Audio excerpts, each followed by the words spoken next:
নমস্কার নমস্কার নমস্কার নমস্কার নমস্কার নমস্কার নমস্কার নমস্কার নমস্কার নমস্কার নমস্কার যতক্ষণ দম থাকে ততক্ষণ পর্যন্ত নমস্কার।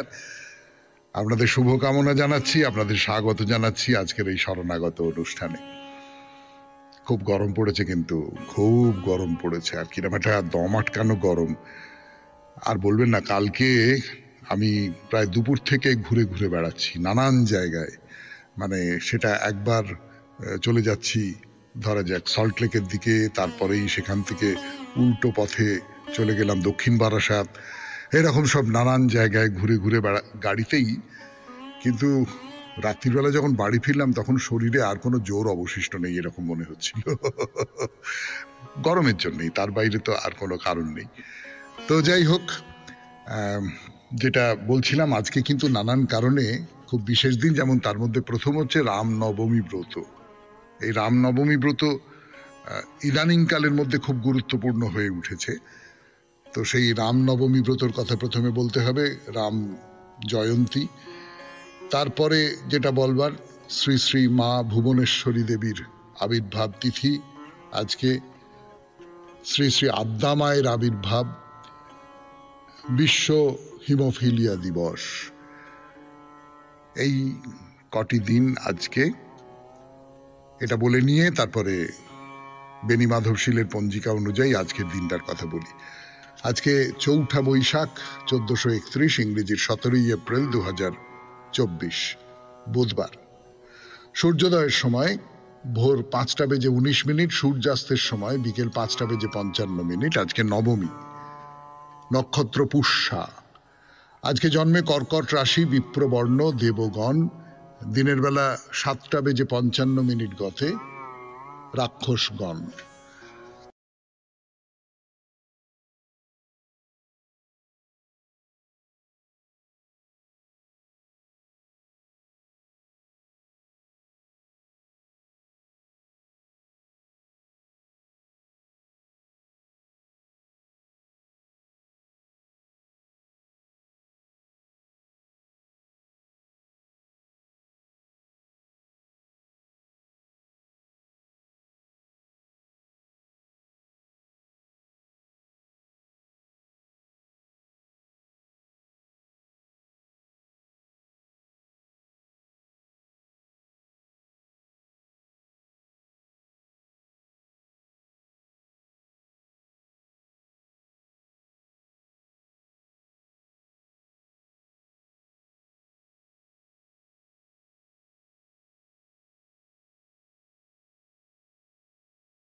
ওই বীরভূমেই একটা নতুন মন্দির, না নামটা না হয় এখন নাই বা বললাম।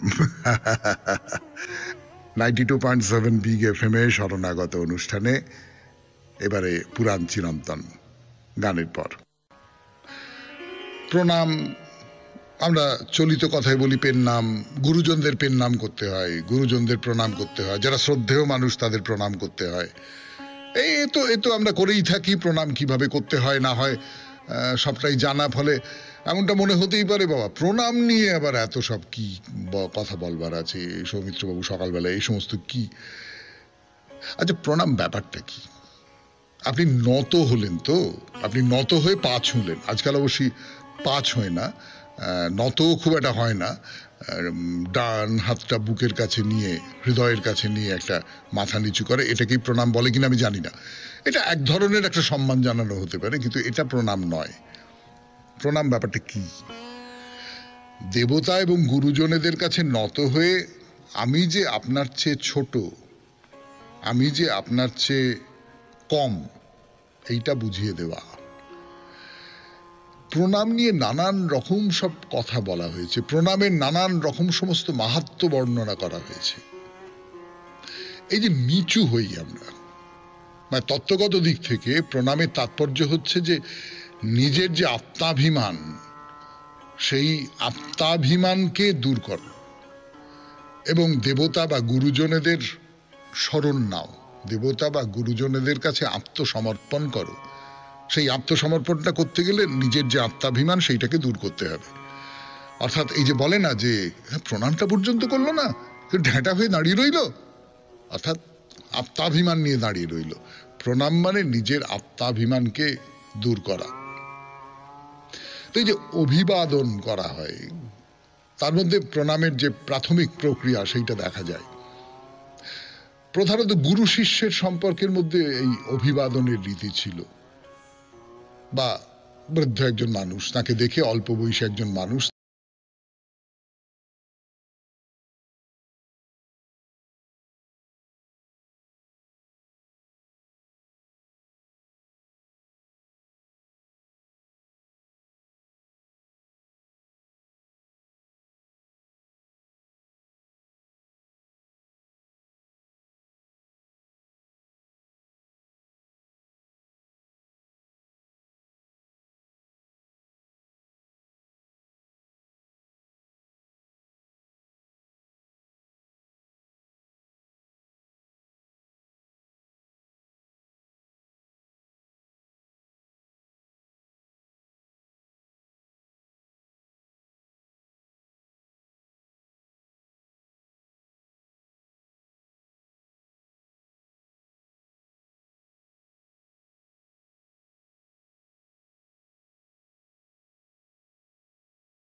কথা হচ্ছে পুরাণ চিরন্তনে। ফিরে আসছি গানের পর।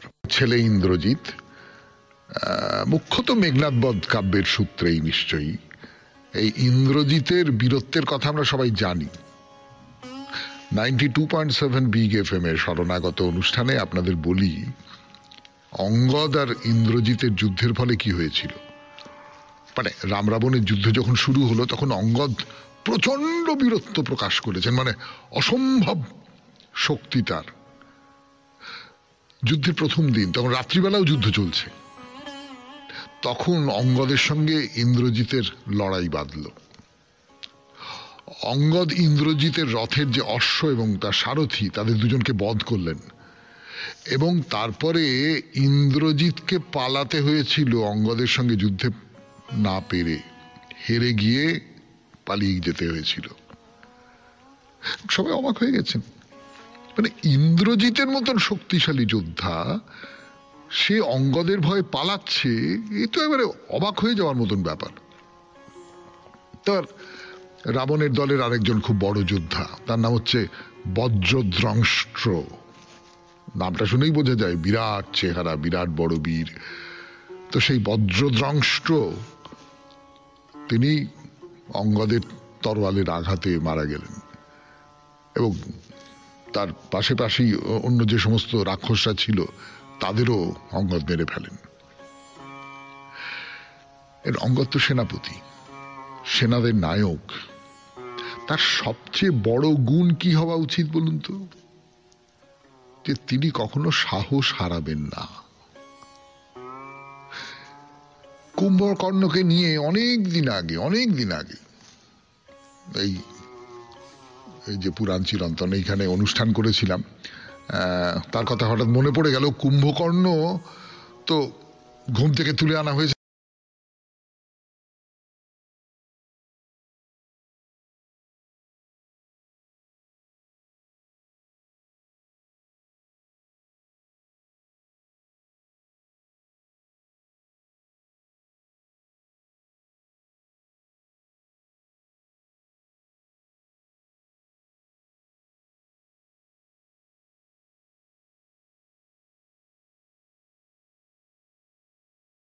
কুম্ভকর্ণের সঙ্গে যুদ্ধ শুরু করেছে, কিন্তু কুম্ভকর্ণের সঙ্গে পেরে ওঠা কি সহজ? আবার পালাচ্ছে, তারা পালাচ্ছে। আবার অঙ্গদ তাদের উদ্বুদ্ধ করবার চেষ্টা করছেন। না, কুম্ভকর্ণের হাতে তিনিও মার খেয়েছেন, তো আরেকজনকে হত্যা করেছেন, রাবণের আর এক ছেলে, তার নাম নরান্তক। নরান্তককেও অঙ্গদ হত্যা করেছেন। আর একটা রাত্রির বেলা যুদ্ধ হচ্ছে, অঙ্গদ, রাক্ষসবীর কম্পন আর প্রজঙ্ঘ তাদের হত্যা করেছেন। এরকম অজস্র অজস্র অজস্র রাক্ষসকে হত্যা করেছেন। ইন্দ্রজিৎ মারা যাওয়ার পর ভয়ঙ্কর যুদ্ধ হচ্ছে, রাবণ রাম লক্ষ্মণের উপর ঝাঁপিয়ে পড়লেন। তখন অঙ্গদ অন্যান্য বানর বীরদের সঙ্গে রাবণের প্রথম আক্রমণ প্রতিরোধ করবার চেষ্টা করেছিলেন। আবার যখন মেঘনাদ ইন্দ্রজিতের বাণে রাম লক্ষ্মণ মূর্ছিত হয়ে পড়েছিলেন, তখন সুগ্রীব জাম্ববানদের মতো এই অঙ্গদও বানর বীরদের সঙ্গে রামচন্দ্রকে ঘিরে দাঁড়িয়েছিলেন।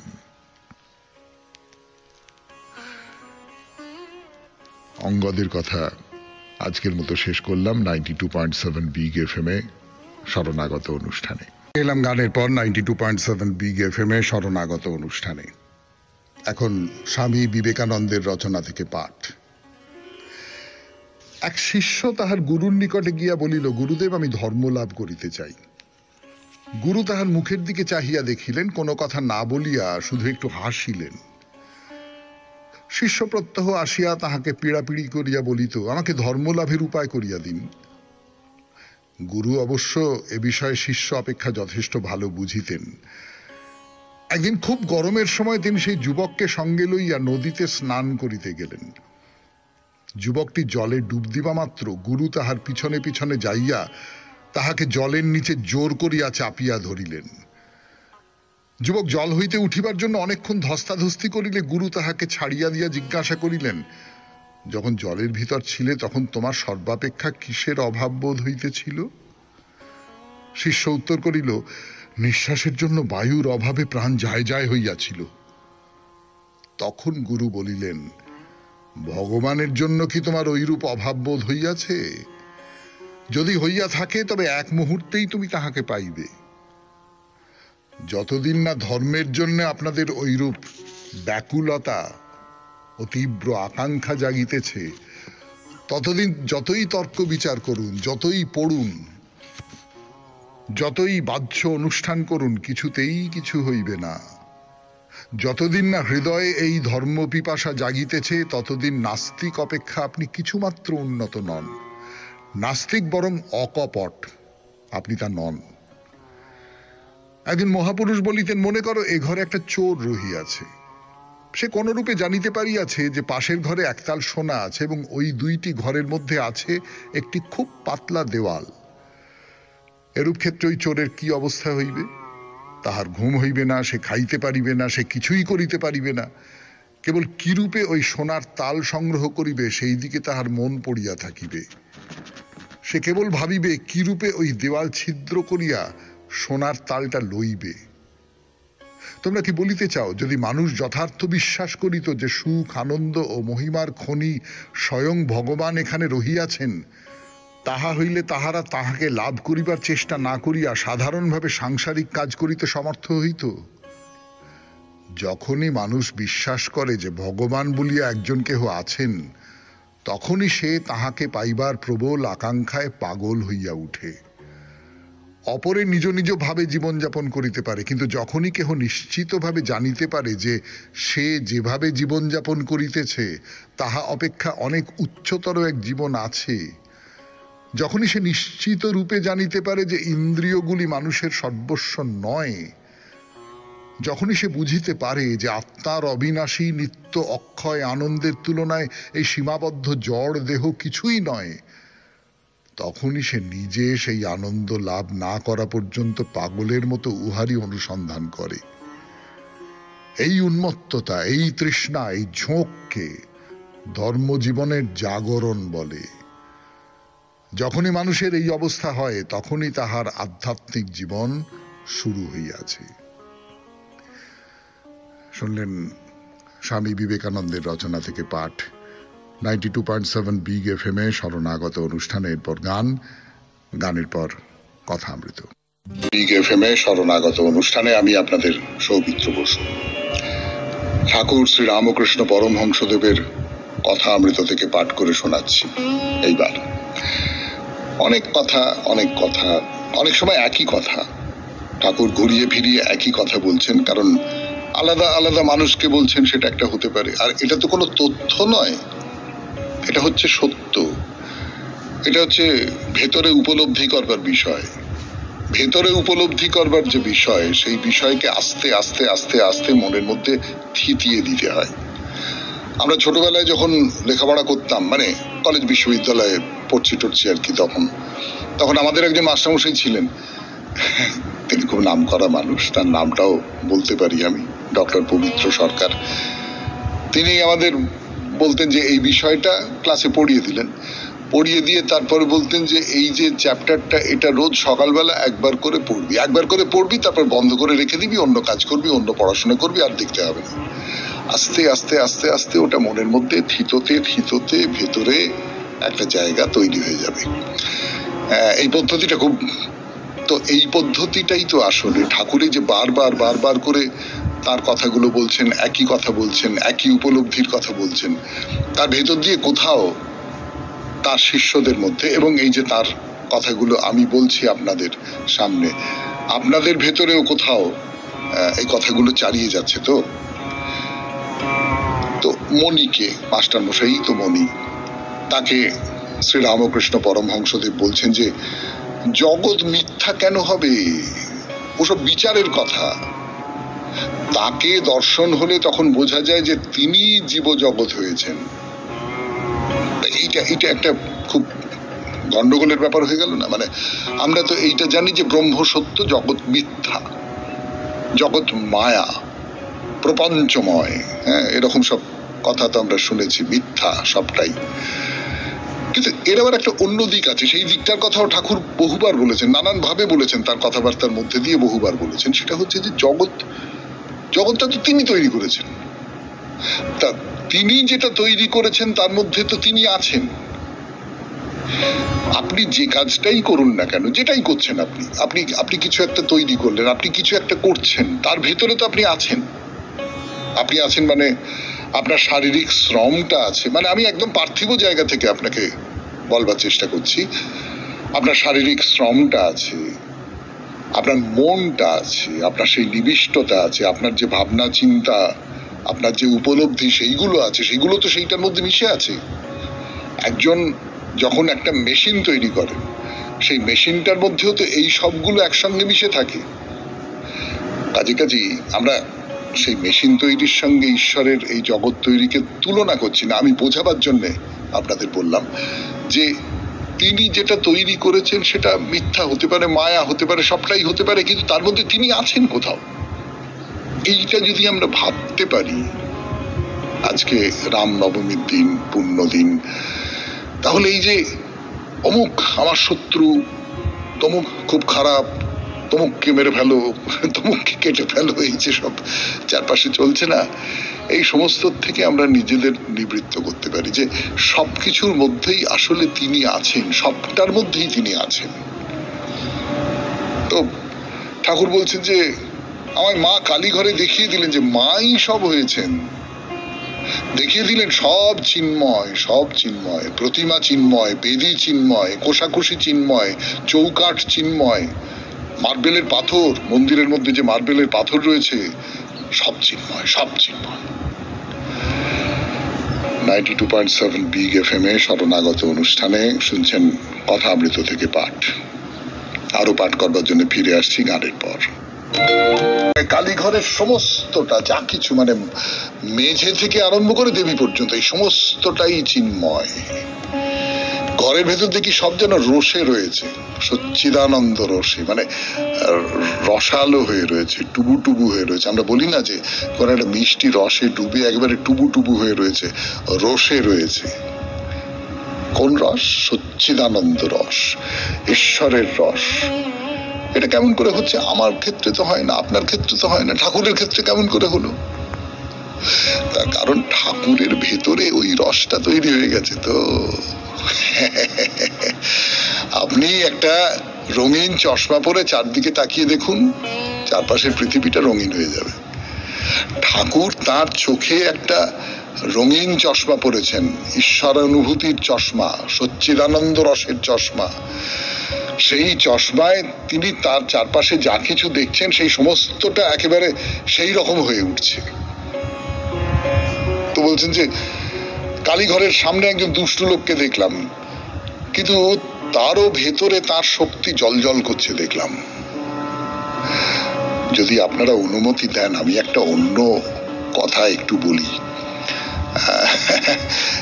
আনা কারেনিনা বলে একটা উপন্যাস আছে, খুব বিখ্যাত উপন্যাস, লিও টলস্টয়ের, আপনারা সকলে জানেন। তো তাতে একটি ছেলে সে প্রেমে পড়েছে, হ্যাঁ প্রেমে পড়ে, এবার সে প্রেমে পড়েছে, তার প্রেম নিবেদন করেছে মেয়েটিকে, মেয়েটি তাতে সম্মতি জানিয়েছে। এবার সেই ছেলেটি রাস্তা দিয়ে যাচ্ছে, সবটা খুব সুন্দর, তো গাড়ির ধোঁয়া সুন্দর, দুটো লোক রাস্তায় ঝগড়া করছে, তার মনে হচ্ছে না ওরা সত্যি সত্যি ঝগড়া যেন করছে না, এই সমস্তটাই ভালোবাসার ঝগড়া। মানে ওই যে ভালোবাসার চশমাটা চোখে পড়েছে, তাতে করে চারপাশের জগৎটা ভালোবাসাময়, সৌন্দর্যময় হয়ে উঠেছে। এটা জাগতিক ভালোবাসার কথা বলছেন টলস্টয়, কিন্তু আমি বলছি যে তার তুলনায় কত তীব্র হচ্ছে ঈশ্বরকে ভালোবাসা। সেই ঈশ্বরকে ভালোবাসার ফলে সমস্তটা যেন একেবারে, মানে যে লোকটা খারাপ লোক, দুষ্টু লোক, আমি জানি যে লোকটা দুষ্টু লোক, কিন্তু তার ভিতরেও একটা অন্য রকমের ভালো কিছু দেখতে পাওয়া যাচ্ছে। বেড়ালকে ভোগের লুচি খাইয়েছিলেন, সে একটা কাণ্ড হয়েছিল। ঠাকুর ভোগের লুচি নিয়ে বেড়ালকে খাইয়ে দিয়েছেন। তো খাইয়ে দিয়েছেন তার কারণ আপনারা বুঝতে পারছেন যে বেড়াল আবার কি, মাই তো বেড়াল হয়েছেন। মা যেমন দেবী প্রতিমার মধ্যে রয়েছেন, মা তেমনি এই মন্দিরের মেঝের মার্বেল পাথরের মধ্যে রয়েছেন, মা ওই বেড়ালের মধ্যে রয়েছেন, কাজে বেড়ালকে খাইয়ে দিলাম। 92.7 বিগ এফএম এ শরণাগত অনুষ্ঠান শুনছেন কথা অমৃত। আরো কথা বলবো, ফিরে আসছি, একটু গান শুনে নি। হিসেব পত্র রাখেন যিনি, সেই খাজাঞ্চি বাবু। তো তিনি সেজবাবুকে চিঠি লিখলেন যে ভট্টাচার্য মশাই ভোগের লুচি বেড়ালদের খাওয়াচ্ছেন, এ কি অনাচার, এ কি পাপ, ছি ছি ছি ছি ছি। তো মথুর বাবু তো জানেন ঠাকুরকে, তিনি বললেন যে আচ্ছা ঠিক আছে, উনি যা করছেন সেটা করতে দাও, তার উপরে কোনো কথা বলো না, মানে ওটা তুমি বুঝবে না।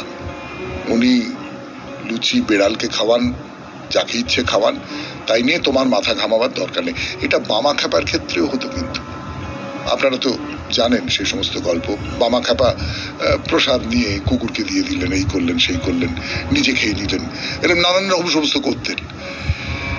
এই যে পাগলামিটা, এই পাগলামিটা, মানে যদি পাগলামি শব্দটা ব্যবহার করি, উন্মাদ দশা, প্রেমোন্মাদ দশা, ঈশ্বরোন্মাদ দশা, এইটা যদি মনে করি তাহলে সেইটা কিন্তু ওই রকমের একটা বোধ থেকে আসে যে সবই সমান, তিনিও যা আমিও তাই, এই কুকুরটাও তাই, এই সাপটাও তাই, এই গরুটাও তাই, সবটাই তাই, সবটাই তাই।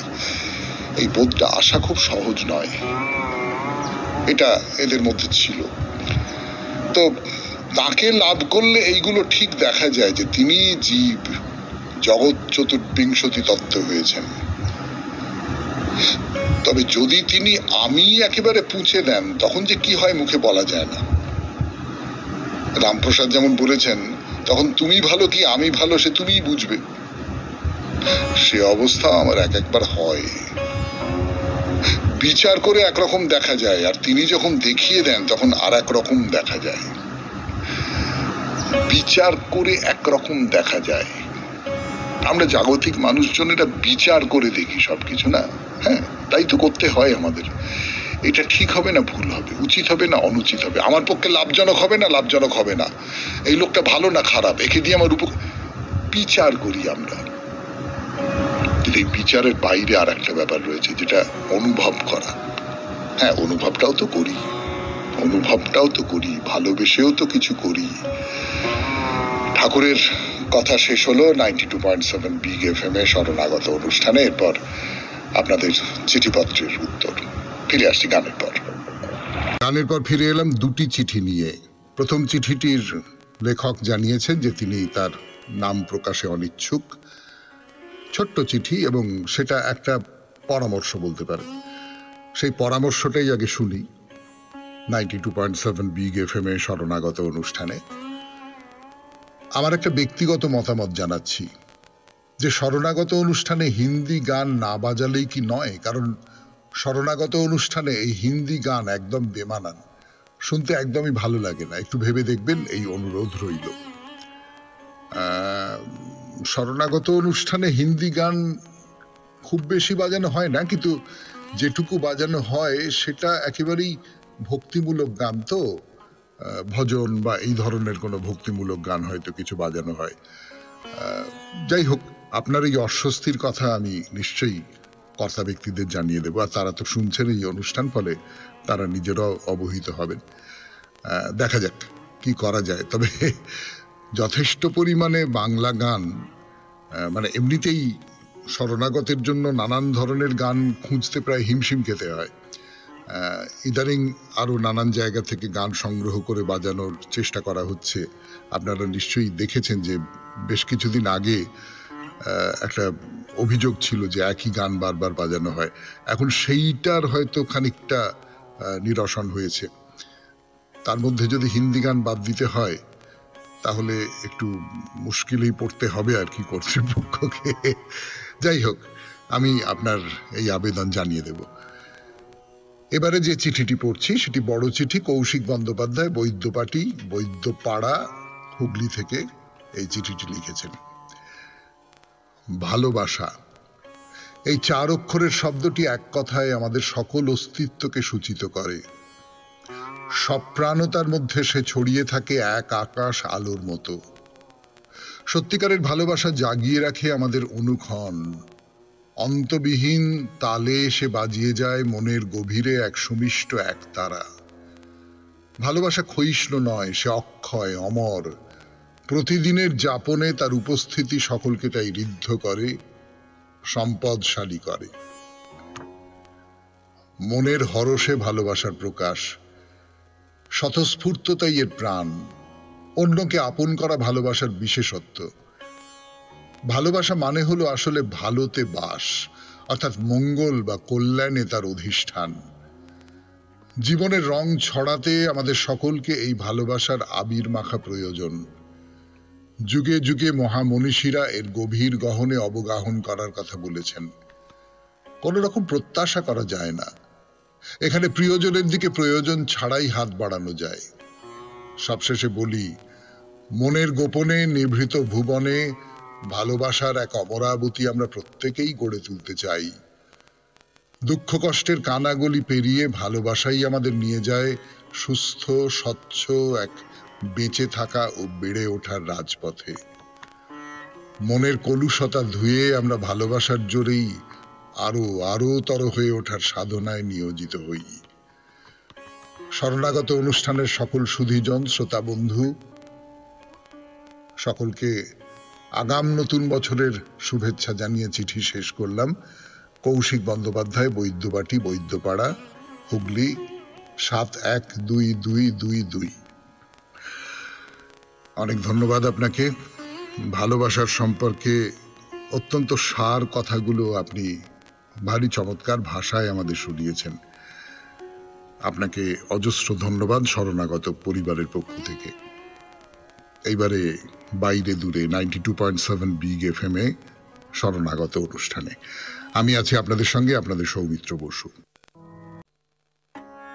গানের পর এবার বাইরে দূরে 92.7 বিগ এফএম এ শরণাগত অনুষ্ঠান শুনছেন। আমি আপনাদের সৌমিত্র বসু। মন্দির মন্দির মন্দির, কত মন্দির যে দেখা হলো এই শরণাগতের আসরে। আপাতত আছি আমরা বীরভূমে। আচ্ছা, এই তালে একটা কথা জিজ্ঞেস করিনি, এই যে বীরভূম, বীরভূম নামটা এর মানে কি?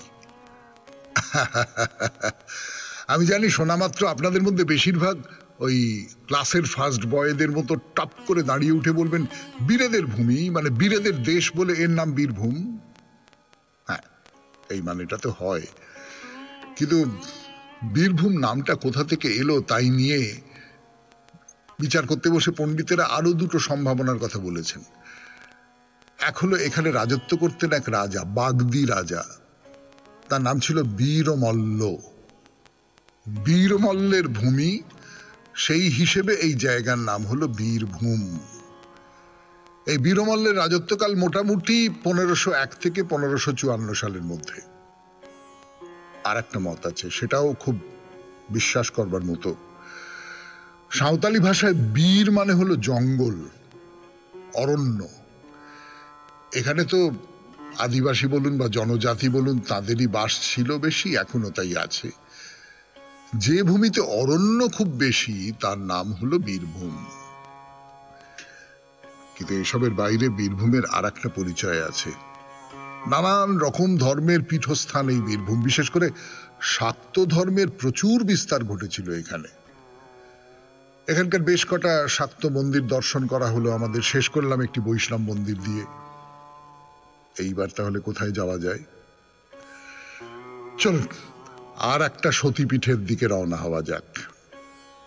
এই পীঠটি আছে লাভপুরের কাছাকাছি এক জায়গায়। লাভপুর নামটা চেনা চেনা লাগছে। খুব বিখ্যাত একজন সাহিত্যিকের জন্মস্থান, জানেন তো? হ্যাঁ, তারাশঙ্কর বন্দ্যোপাধ্যায়। এই লাভপুরের মন্দিরের কথা বলবো 92.7 বিগ FM এ শরণাগত অনুষ্ঠানে। শুরু করব গানের পর।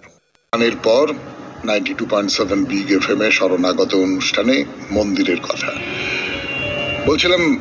তারাশঙ্কর বন্দ্যোপাধ্যায়ের জন্মস্থান হচ্ছে লাভপুর, কিন্তু তারাশঙ্কর বন্দ্যোপাধ্যায়ের কথা ছেড়ে আমরা বরং এবার মন্দিরের কথায় আসি। সতীপীঠ বললাম, তাহলে তো সতীর দেহ যখন সুদর্শন চক্রের আঘাতে টুকরো টুকরো হয়ে চারদিকে ছড়িয়ে পড়ছিল, এইখানেও তার একটা কোনো অংশ পড়েছিল। হ্যাঁ, পড়েছিল দেবীর নিচের ঠোঁটটি। আর একটা পুরাণের আখ্যান আছে এই মন্দির ঘিরে।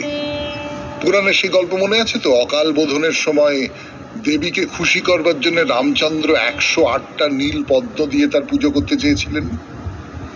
সেই যে দেবী একটা পদ্ম লুকিয়ে রেখেছিলেন বলে রামচন্দ্র তার একটি চোখ উপড়ে দেবীকে দিতে চেয়েছিলেন। কিন্তু সেই 108টা নীল পদ্ম কোথা থেকে পাওয়া গেল বলুন তো? এই যে সতীপীঠ, এর লাগোয়া সরোবর বা পুকুরে। কাজে বুঝতে পারছেন এই মন্দিরের মহিমা অসীম। ও এই দেখুন, এতক্ষণ ধরে মন্দিরের কথা বলে চলেছি, এখন এর নামটাই বলা হয়নি। এ হলো দেবী ফুল্লরার মন্দির। দেবী ফুল্লরা নামটা খুব অন্যরকম না? তাহলে চলুন, দেবী ফুল্লরার মন্দির লাভপুর। ট্রেনে করে যদি যেতে চান, সবচেয়ে কাছের স্টেশন হলো আহমদপুর, কিন্তু লোকের মুখে মুখে হয়ে গেছে আমোদপুর। তো যাই হোক, স্টেশন থেকে বেরিয়ে বাস স্ট্যান্ডে গিয়ে বাসে চড়ে বসুন।